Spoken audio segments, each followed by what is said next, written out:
당신의 예배는 안녕하십니까?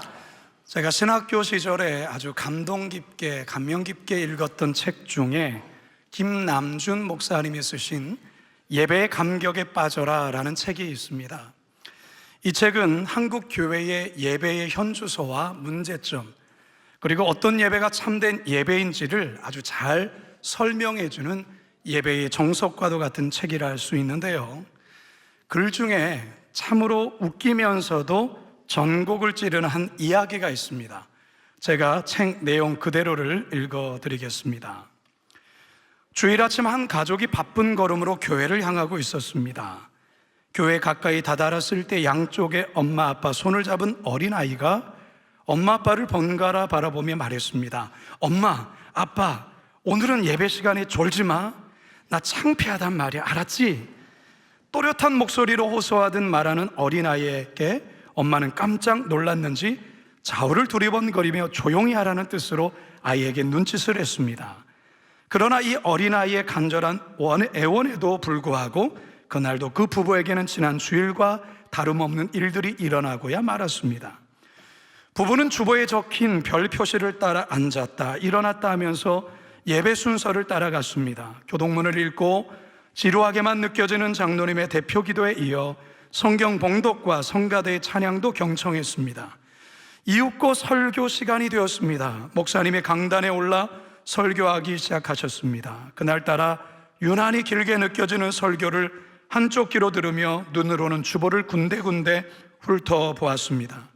설교가 시작된 지 15분쯤 지났을 때 부부의 몸이 좌우로 약간 흔들리기 시작했습니다.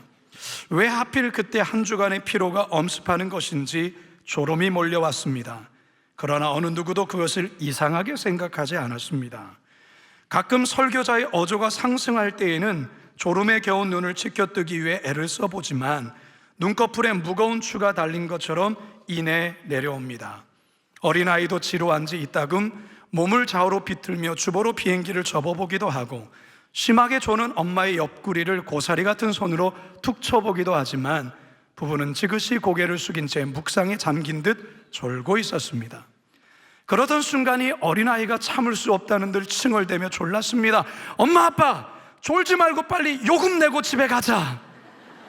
아마 이 아이는 하나님께 바치는 헌금을 요금이라고 생각했던 모양입니다. 여러분 참 웃기죠? 근데 좀 뜨끔하지 않습니까?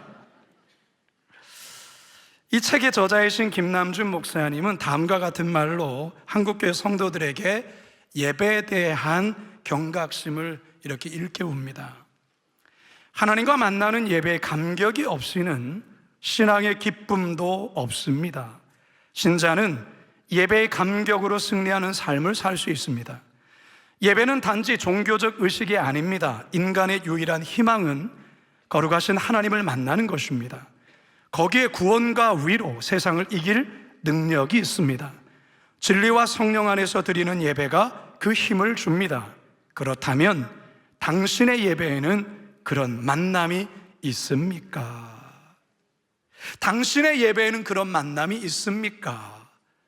여러분의 이 질문에 여러분은 어떻게 대답하시겠습니까? 오늘 우리가 대하는 이 사무엘상의 본문은 예배에 관해서 아주 중요한 깨달음을 우리들에게 전해줍니다. 사실 오늘날 성도들이 절대로 본받아서는 안 되는, 그러니까 반면교사 삼아야 하는 그러한 내용이 오늘 본문에 담겨 있습니다.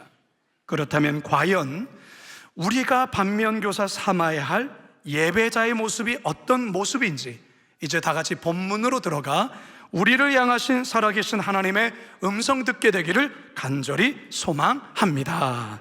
첫 번째 따라 합시다. 경외함이 없이 드리는 예배. 경외함 없이 드리는 예배. 여러분 지난주 설교 기억하십니까? 성령의 감동 속에 한나는 놀라운 찬양을 하나님께 드립니다. 찬양의 고백을 마친 한나는 어린 아들 이 사무엘을 엘리 제사장 곁에 두고 남편 엘가나와 함께 라마의 집으로 돌아오지요. 자, 오늘 본문 11절입니다. 시작. 엘가나는 라마의 자기 집으로 돌아가고 그 아이는 제사장 엘리 앞에서 여호와를 섬기니라. 자, 이제 이 말씀 이후로 소개되어지는 엘리 제사장의 아들들, 이들에 대한 내용이 가히 충격적이라 할 수가 있습니다. 뭐가 충격인가? 우리 함께 보죠. 12절 상반절을 읽습니다. 시작. 엘리의 아들들은 행실이 나빠. 자, 이 행실이 나빠, 히브리어는 베네 벨리알이라는 말인데요, 이 말의 뜻은 사악한 자들, 나쁜 녀석들, 쓸모없는 자들이라는 뜻이에요. 다시 말해서 엘리의 두 아들은, 홈리와 비나스는 아주 사악하고 쓸모없고 나쁜 녀석들이라는 거예요. 더욱 충격적인 것은 그 다음에 이어지는 구절에 있는데요, 12절 하반절입니다. 시작. 여호와를 알지 못하더라. 여러분, 엘리의 두 아들이 뭐 하는 사람들이죠? 제사장이에요. 제사장은 무슨 일을 하는 자들이죠? 예배를 집례하고 죄를 범한 이스라엘 백성들과 하나님 사이에 서서 죄를 사하는 중보적 사명을 감당하는 자들이 제사장이에요. 오늘날로 말하자면 목사예요. 목사, 영적 지도자. 그런데 이들이 누구를 알지 못한다고요? 하나님을 알지 못한다는 거예요. 하나님을 인격적으로 만난 경험이 없다라는 거죠. 여러분, 이게 상상이 되십니까? 제사장인데 하나님을 몰라요. 이게 말이 되냐라는 거죠. 이게 바로 사사시대의 현주소라는 거죠. 영적으로 무너진 시대, 바로 그 사사시대의 모습이라는 거죠. 하나님을 알지 못하고 하나님에 대한 인식 자체가 없는데 어떻게 이들이 하나님에 대한 경외함, 하나님에 대한 두려움이 있겠습니까? 없지요. 그래서 세번역 성경에서는 하나님을 알지 못하더라라는 이 말을 이렇게 번역을 합니다. 노란색만 함께 읽습니다. 시작. 그들은 주님을 무시하였다. 주님을 무시하였다라는 거죠. 쉬운 성경은 또한 이렇게 번역하죠. 노란색만 읽습니다. 시작. 그들은 여호와를 두려워할 줄 몰랐습니다. 도둑이나 강도가 경찰이 뭐 하는 사람인지를 몰라요. 그러면 이들이 경찰을 두려워하겠습니까? 경찰이 코앞에 있어도 오히려 경찰을 무시하고 여전히 도둑질하고 강도짓 하겠지요? 지금 엘리의 두 아들이 하나님 앞에서 그렇게 하고 있다는 거예요. 물론 이들은 제사장 가운을 입고 성소를 드나들면서 예배를 집례해요. 하지만 이들이 하나님을 온전히 예배할 수 있겠습니까? 백성들과 하나님 사이에서 중보 사역을 감당할 수 있겠냐, 그 말이죠. 전혀 알 수 없죠. 전혀 알 수 없죠.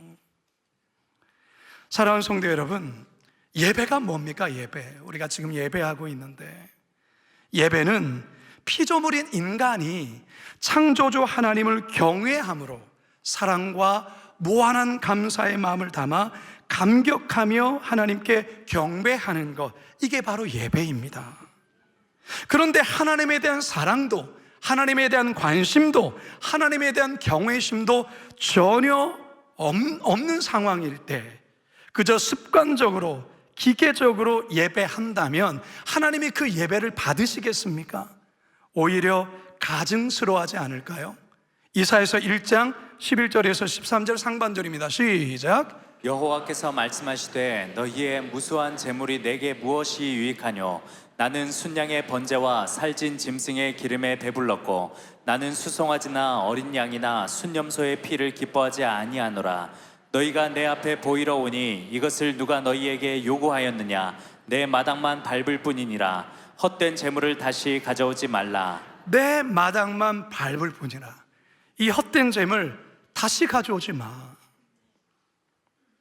여러분, 우리가 예배당 안에 있다고 해서 하나님을 잘 안다고 말할 수 없어요. 우리가 오랫동안 교회를 다녔다고 해서 하나님을 깊이 안다고 말할 수가 없어요. 직분이 있다고 해서 하나님과 항상 친밀하고 가깝다고도 말할 수 있는 게 아니에요. 겉으로는 홈리와 비나스처럼 찬송도 하고 기도도 하고 예배 자리에 앉아 있을 수 있어요. 하지만 마음에 없는 예배, 하나님을 향한 경외함이 없는 예배를 우리도 드릴 수 있다 그 말이에요. 여러분, 이것은요 하나님께 죄를 짓는 거예요. 우리의 예배를 한번 돌아보세요. 여러분 자신이 하나님께 드리는 예배를 돌아보십시오. 우리는 안 그런가 말이죠. 말하기는 경외함이 없이 드리는 예배가 하나님 앞에서 심히 큰 죄임을 깨닫고 온 마음 다해 전심으로 나를 구원하신 구원의 하나님, 창조주 하나님께 참 예배자들 다 되시길 주님의 이름으로 축원합니다. 두 번째 따라 합시다. 사욕으로 가득 찬 예배. 사욕으로 가득 찬 예배. 구약 성막 시대에 하나님께 드리는 제사를 가리켜서 5대 제사라고 부르는데요, 이 5대 제사란 구체적으로 번제, 소제, 화목제, 속건제, 속제제, 이 5가지 제사를 말합니다. 그런데 이 중에서 화목제가 참 특이합니다. 이 화목제만이 유일하게 제사를 지낸 후에 제물의 일부는 제사장 몫으로, 그리고 나머지 고기는 제사를 지낸 예배자와 그리고 이웃들이 함께 나눠서 먹는 그러한 유일한 제사가 이 화목제사예요.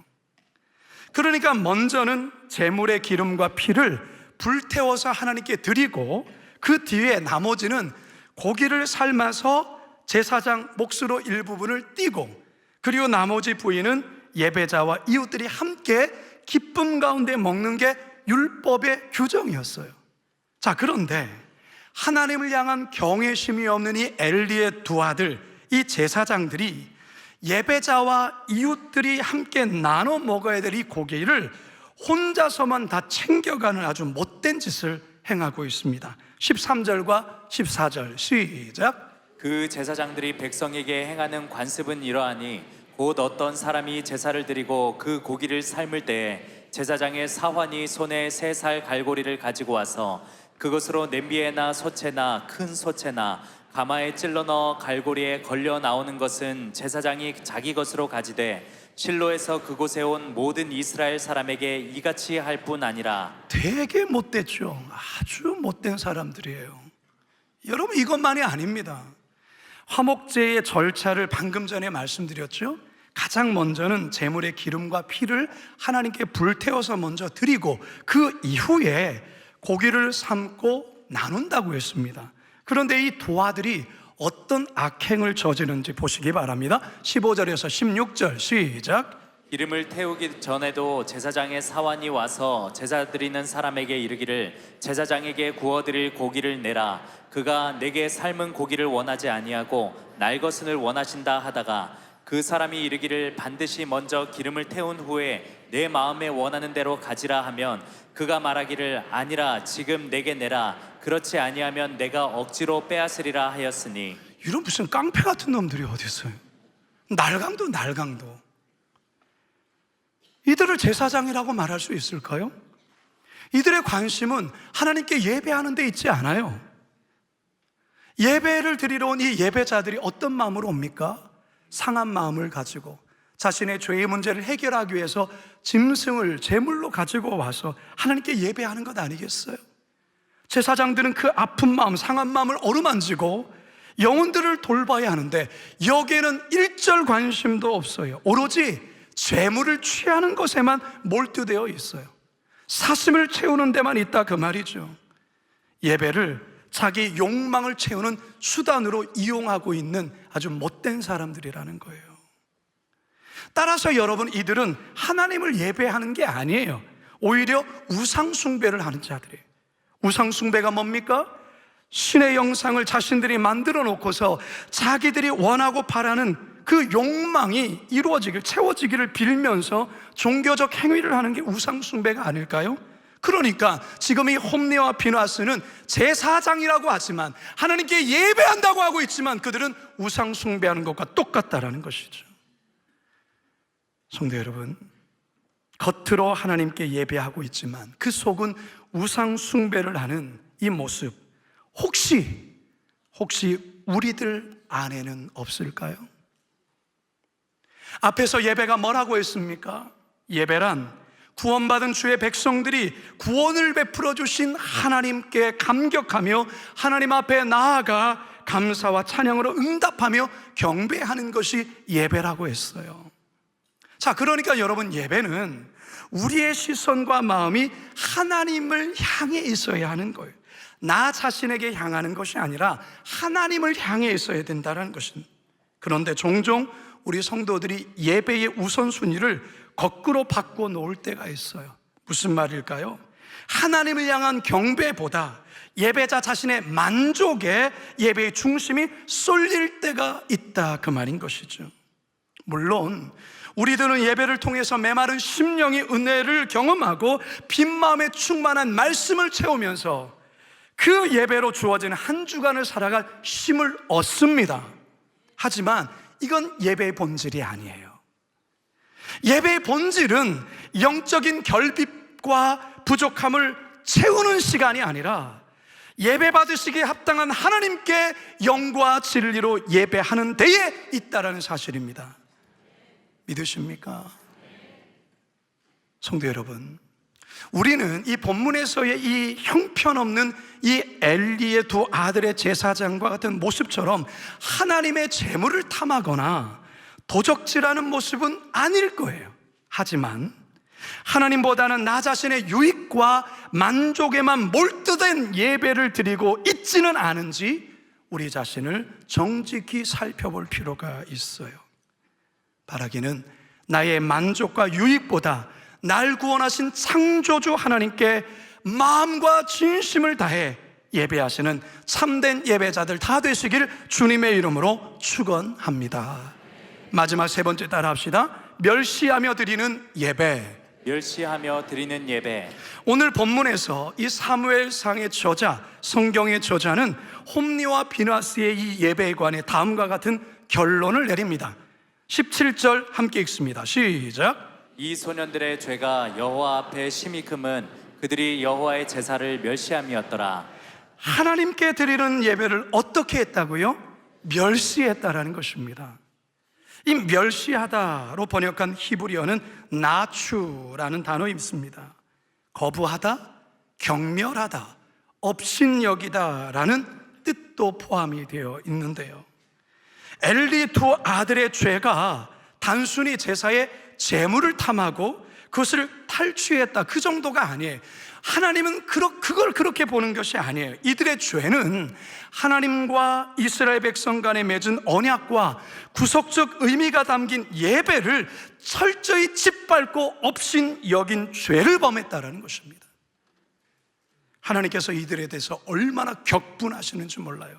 우리가 다음번에 말씀에 대하게 될 본문인데요, 29절과 30절 함께 읽습니다. 시작. 너희는 어찌하여 내가 내 처소에서 명령한 내 재물과 예물을 밟으며 내 아들들을 나보다 더 중히 여겨 내 백성 이스라엘이 드리는 가장 좋은 것으로 너희들을 살지게 하느냐. 그러므로 이스라엘의 하나님 나 여호와가 말하노라. 내가 전에 내 집과 내 조상의 집이 내 앞에 영원히 행하리라 하였으나 이제 나 여호와가 말하노니 결탄코 그렇게 하지 아니하리라. 나를 존중히 여기는 자를 내가 존중히 여기고 나를 멸시하는 자를 내가 경멸하리라. 여러분, 솔직히 홈리와 비나스가 예배를 대놓고 멸시하는 말을 한 적 없어요.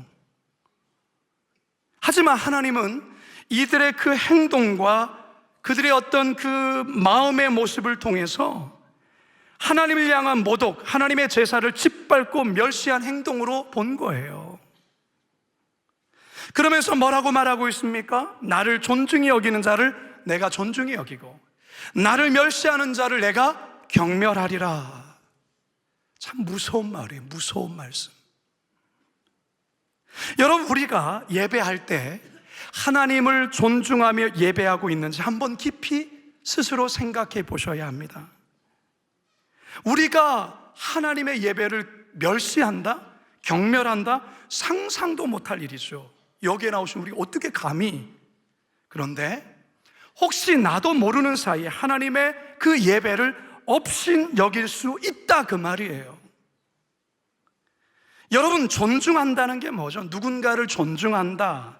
존중할 때 우리의 말과 태도가 어떨까요? 남편이 아내를 존중할 때 어떤 말과 태도가 나올까요? 아내의 말을 경청하고 함부로 대하지 않고 아내에 대해서 감사하고 고마워하죠. 왜요? 존중하기 때문에 그렇게 나오는 거예요. 아내가 남편을 존중할 때 마찬가지 아니겠어요? 남편의 말을 경청하고 남편을 세워주고 격려하고 용기를 북돋아주는, 그게 존중하는 태도예요. 존중한다는 것은 상대를 귀하게 여기는 거예요. 존중한다는 것은 상대를 소중하게 여기는 거예요. 반대로 존중하지 않는다는 게 뭘까요? 말을 귓등으로 들어요. 만약에 여러분 카페에서 어떤 사람과 대화를 한다는데 존중하지 않을 때 어떠한 자세와 태도가 나올까요? 상대방이 진지한 말을 하지만 난 딴 생각을 해요. 귓등으로 들어요. 그 사람에 대한 처지와 형편에 대한 공감과 공유하지 않아요. 존중하지 않아서 그러는 거예요. 하나님을 존중하는 것도 마찬가지예요. 성도들이 하나님을 존중하는 것이 예배를 통해서 나타납니다.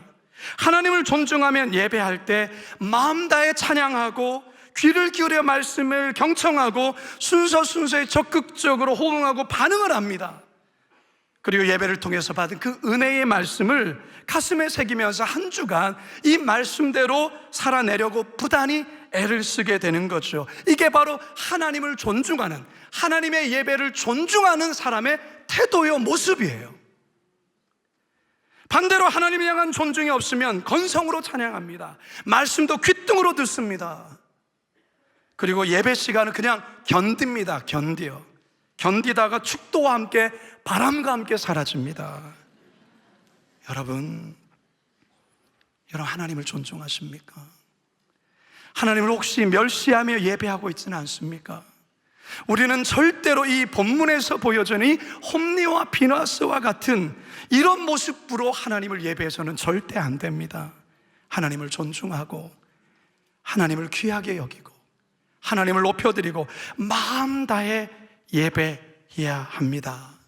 그러면 하나님께서 우리에게 약속하셨죠. 내가 존중하는 자, 나를 존중하는 자에게 내가 존중하겠다. 하나님께서 이런 자들에게 어떤 은혜를 주시는가? 시편 91편 함께 읽습니다. 시작. 하나님이 이르시되 그가 나를 사랑한즉 내가 그를 건지리라. 그가 내 이름을 안즉 내가 그를 높이리라. 그가 내게 간구하리니 내가 그에게 응답하리라. 그들이 환난 당할 때에 내가 그와 함께하여 그를 건지고 영화롭게 하리라. 아멘. 사랑하는 성도 여러분, 예배는 우리의 중심이 하나님께 향해 있는지 드러나는 자리예요. 따라서 홈리와 비나스와 같이 하나님을 향한 경외함이 없이, 그리고 자기 욕심, 사욕으로 가득 찬, 더 나아가서 하나님을 멸시하고 경멸하는 그런 예배 절대로 따라해서는 안 될 줄로 믿습니다. 이제 저는 말씀을 마치려 합니다. 설교를 시작할 때 김남준 목사님의 글 다시 한번 여러분께 읽어드릴 때에 이 말씀을 여러분 가슴에 새기셨으면 좋겠어요. 하나님과 만나는 예배의 감격이 없이는 신앙의 기쁨도 없습니다. 신자는 예배의 감격으로 승리하는 삶을 살 수 있습니다. 예배는 단지 종교적 의식이 아닙니다. 인간의 유일한 희망은 거룩하신 하나님을 만나는 것입니다. 거기에 구원과 위로, 세상을 이길 능력이 있습니다. 진리와 성령 안에서 드리는 예배가 그 힘을 줍니다. 그렇다면 당신의 예배에는 그런 만남이 있습니까? 이 질문 앞에 네 있습니다라고 담대하게, 당당하게 대답하실 수 있는 우리 모든 성도들, 참된 예배자들 되시길 주님의 이름으로 축원합니다. 축원합니다. 우리 이제 이 말씀을 가슴에 담고 우리 주님께 반응하는 찬양 주님께 올려드립시다. 사랑합니다 나의 예수님, 사랑합니다 아주 많이요 사랑합니다 나의 예수님 사랑합니다 사랑합니다. 그것뿐입니다. 그것뿐이에요. 우리 다시 한번 고백할까요? 사랑합니다. 나의 예수님, 나의 예수님, 온 마음을 다해서 사랑합니다. 사랑합니다. 주님이 날 사랑하듯 아주 많이 나도 아주 많이 사랑합니다. 사랑합니다. 나의 예수님, 사랑합니다. 우리 주님을 향하여서 그것뿐이에요. 우리 두 손 높이 들고 우리 주님이 우리에게 말씀하십니다.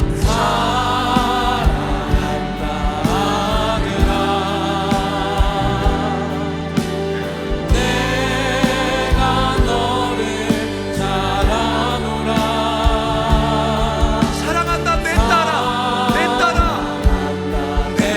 딸아, 내게 축복 더하노라. 사랑한다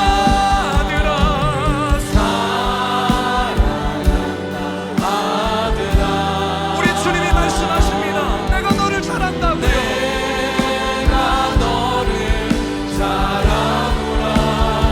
사랑한다 내 딸아.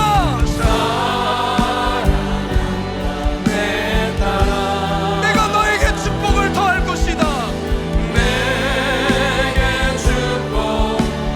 아버지 사랑합니다. 아버지 경배합니다. 사랑합니다. 몸만 다여서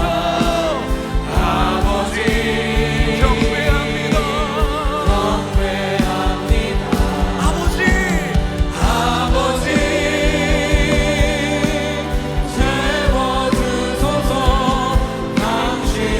우리 다시 한번 우리 하나님 아버지께 사랑한다고 고백합시다.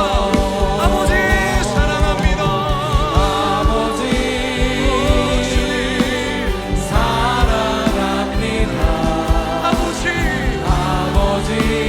경배합니다. 아버지 채워주소서. 당신의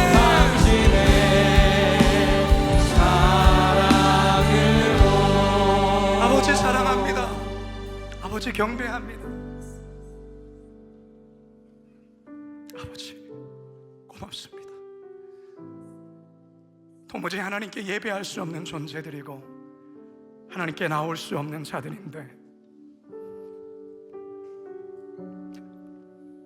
하나밖에 없는 독생자 예수님을 우리에게 보내주시고 십자가에 찢겨 죽이시며 우리를 당신의 자녀로 삼아주신 하나님, 그 아버지의 놀라운 사랑으로 오늘 우리는 이 예배 자리로 나왔습니다.